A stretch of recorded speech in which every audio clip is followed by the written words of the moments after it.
लोकसभा चुनाव में तकरीबन 6 महीने का वक्त बाकी रह गया है। 26 राजनीतिक दल एकजुट हो चुके हैं भारतीय जनता पार्टी को चुनौती देने के लिए। लेकिन इस इंडिया गठबंधन से दूर हैं बहुजन समाज पार्टी की सुप्रीमो मायावती। मायावती पहले ही साफ कर चुकी हैं कि आने वाले लोकसभा चुनाव वह अकेले ही अपने ही दम पर लड़ेंगी। वह लोकसभा चुनाव और विधानसभा चुनाव के लिए किसी भी दल से जुड़ना पसंद नहीं करेंगी और इसी को ध्यान में रखते हुए 23 अगस्त के दिन मायावती ने एक अहम बैठक बुलाई है लखनऊ में, जहां पर कुछ अहम मुद्दों पर चर्चा होगी या फिर यूं कहा जाए कि गठबंधन को लेकर भी वह कोई बड़े संकेत दे सकती हैं, ऐसा सूत्रों के मुताबिक कहा जा रहा है। लेकिन इसी बीच यहां पर सपा प्रमुख अखिलेश यादव ने जो बयान दिया है उसको लेकर सियासी अटकलें तेज हैं और साथ ही साथ दावे यहां पर ये किए जा रहे हैं कि कांग्रेस भी कहीं ना कहीं बसपा को अपने साथ लाना चाहती है। नमस्कार, मैं प्रांशी राठौर और आप देख रहे हैं नेक्स्ट 9 न्यूज। दरअसल आपको बता दें कि अखिलेश यादव से हाल ही में एक इंटरव्यू में पूछा गया सवाल, क्या सपा और बसपा का गठबंधन देखने को मिलेगा। अखिलेश यादव साफ तौर पर यहां पर कहते हुए नजर आए हैं कि अब वह कंफ्यूजन की कोई भी स्थिति नहीं चाहते हैं।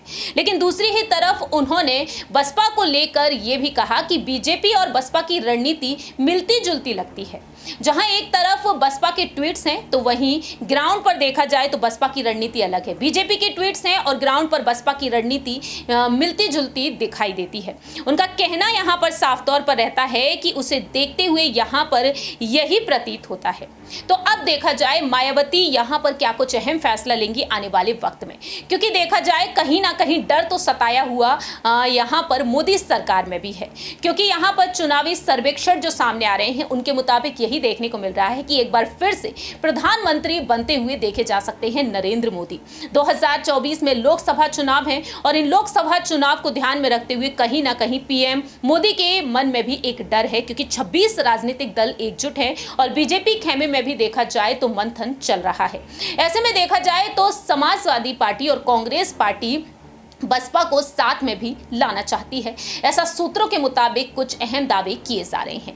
दरअसल आपको बता दें कि साल 2019 पर अगर रुख किया जाए, 2019 में जिस तरह से भारतीय जनता पार्टी ने जीत हासिल की और 2019 पर अगर रुख किया जाए सपा और बसपा के गठबंधन पर, तो इस दृष्टि से यहाँ पर अहम बात यही सामने आती है कि सपा बसपा गठबंधन के कारण मुस्लिम वोटों का बंटवारा नहीं हुआ और दोनों दलों के 3-3 मुस्लिम उम्मीदवार जीत गए। अब अगर कांग्रेस सपा और आरएलडी के साथ बसपा नहीं आती तो इंडिया गठबंधन को फायदा नहीं होगा, क्योंकि देखा जाए त्रिकोणीय चुनाव में मुस्लिम वोटों का बंटवारा होगा और भाजपा की सीटें बढ़ेंगी।